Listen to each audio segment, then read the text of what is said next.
Good morning everyone, welcome to my YouTube channel IAS Point. Hope you are very well. Guys, जैसे कि आप सभी लोग जानते हैं, हमने लास्ट वीडियो में क्लास 8 का chapter number 6 part number 3 discuss किया था और आज की वीडियो में हम लोग पार्ट नंबर 4 के बारे में बात करने वाला है।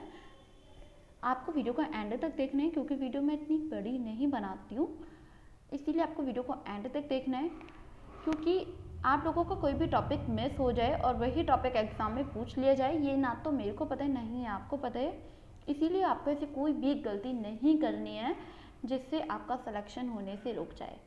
ओके, आपको वीडियो को एंड तक देखना है जिससे आपकी जो भी डाउट्स हैं वो भी क्लियर हो जाएंगे और आपके हर कॉम्पिटिटिव एग्ज़ाम में जो भी टॉपिक है आप उसको ईजीली कर पाएंगे। आपको पता है आज की वीडियो में बात करने वाले हैं ईंधन के बारे में। आखिर ईंधन क्या होता है?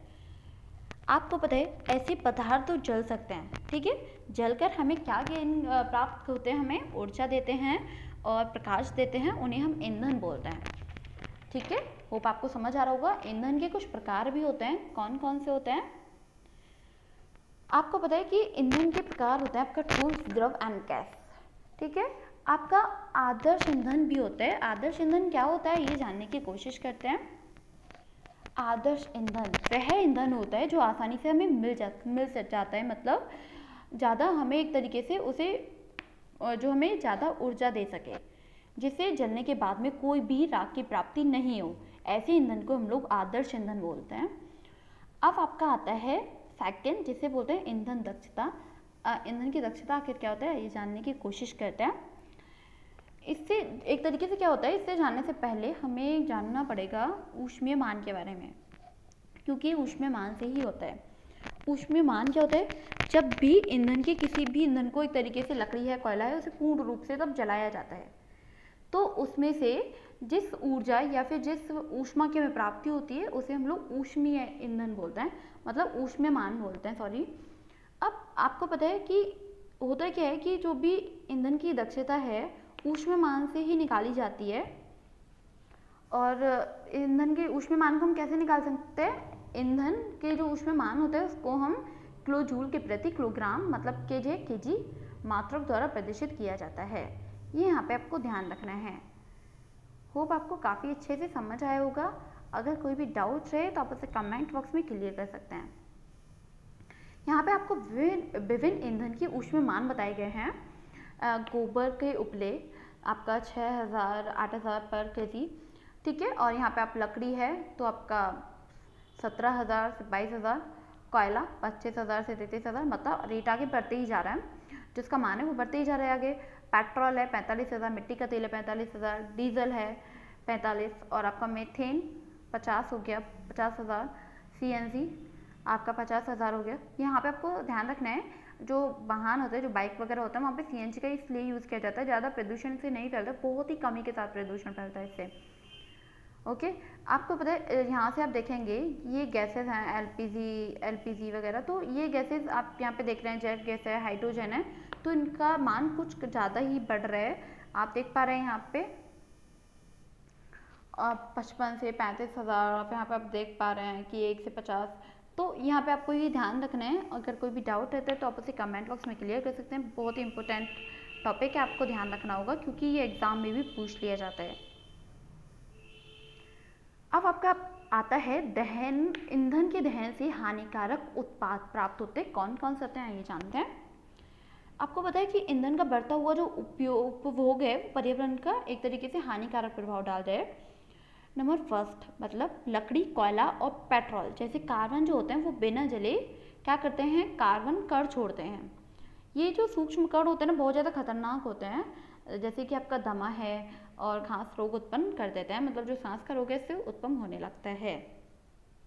यहाँ पे आपको ध्यान रखना है। और आपका जो सेकंड आता है, सेकंड आप यहाँ पे देख पा रहे हैं, इन ईंधनों का अपूर्ण मतलब जो दहन होता है हमें कार्बन मोनोऑक्साइड क्या देता है? गैस देता है। और ये गैस जो होती है काफ़ी विषैली गैस होती है, इसीलिए बंद कमरे में कोयला जलाना खतरनाक होता है। विंटर्स में क्या होता है कि लोग क्या करते हैं, घरों में कोयला वगैरह जला लेते हैं और रूम को बंद करके सो जाते हैं, लेकिन ऐसा करना खतरे से खाली नहीं होता है, कभी कभी डेथ भी हो जाती है। इसीलिए आपको ये सारी बातें ध्यान रखना चाहिए जिससे कि कोई भी आप किसी भी मुसीबत में ना पड़ें, और इस चीज़ का आप यूज़ नहीं करें तो ज़्यादा बेटर रहेगा। खुले में आप कोयले का यूज़ करें विंटर वगैरह में, लेकिन आप बंद कमरे में नहीं सोना है आपको, मतलब उसमें कोयला भी रखा हुआ है और आप भी सो रहे हैं, तो ऐसा नहीं होना चाहिए। अब थर्ड है आपका कि जितने भी दहन आपके पूरे विश्व में हो रहे हैं, जिससे हमारा जो पर्यावरण है वो प्रदूषित होता जा रहा है, ठीक है। और उसके साथ ही हमारी पृथ्वी पे ऊष्मा भी बढ़ रही है। यहाँ पे आपको ध्यान रखना है, जिसे हम क्या बोल रहे हैं, विश्व उष्णन, हम इसे बोल रहे हैं ग्लोबल वार्मिंग। ओके, ये यहाँ पे आपको ध्यान रखना है। कोई भी डाउट रहता है तो आप उसे कमेंट बॉक्स में क्लियर कर सकते हैं। नंबर 4 आपका आता है, जब भी हम कोयले और डीजल को क्या करते हैं, दहन द्वारा जलाते हैं तो सल्फर डाइऑक्साइड गैस निकलती है। और तब सल्फर और ऑक्सीजन जो नाइट्रोजन गैस निकलती है, तो क्या होता है, वो ऑक्साइड वर्षा के में घुल जाती है और घुलने के बाद में तैयार होता है अम्ल वर्षा। अब ये जो अम्ल वर्षा होती है काफ़ी खतरनाक होती है। जिस भी मिट्टी पे ये पड़ जाती है ना, उस मिट्टी को अम्लीय बना देती है, और जो मिट्टी की क्षमता होती है, दैट्स मीन उर्वरक क्षमता जो होती है, उसको ये अम्ल वर्षा से छीन लेती है।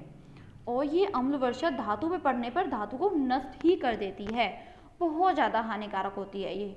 यहाँ पे आपको बहुत अच्छे से ध्यान रखना है अम्ल वर्षा के बारे में। आपको पता है ताजमहल को तो आप सभी लोग जानते हैं। ताजमहल में जो पत्थरों का यूज़ हुआ है वो कौन से पत्थर कहलाते हैं, संगमरमर के जो पत्थर हैं, संगमरमर का उसमें पत्थर लगा हुआ है। अब ये पत्थर आज से कई साल पहले कैसे थे, बिल्कुल वाइट कलर के थे, लेकिन आज आप इसका कलर देखेंगे तो थोड़ा येल्लोपन से इस पर आने लगा है। क्यों? इसकी पीछे की वजह है अम्ल वर्षा। ये यहाँ पे आपको ध्यान रखना है।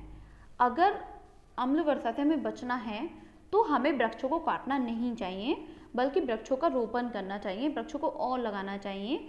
इस प्रकार के ईंधन वगैरह को भी हमें बचना चाहिए। यहाँ पे आपको ध्यान रखना है। आज आपका चैप्टर फिनिश हो चुका है। अगर आप लोगों का कोई भी डाउट है तो आप उसे कमेंट बॉक्स में क्लियर कर सकते हैं। ये 6 चैप्टर आपका कंप्लीट हो चुका है। अब नेक्स्ट वीडियो में हम लोग 7 चैप्टर के बारे में बात करेंगे। 1 से लेके 6 चैप्टर तक आप पूरे वीडियोस को कंप्लीट देखें, क्लास अटेंड कीजिए डेली। कोई भी डाउट रहता है 1 से लेके 6 तक के चैप्टर में तो प्लीज़ आप मुझे बताएं। और अपनी हेल्थ का साथ में पूरा ध्यान रखिए, अपनी फैमिली का पूरा ध्यान रखिए, साथ में आप पढ़ाई भी कीजिए। Thank you so much, bye bye, take care.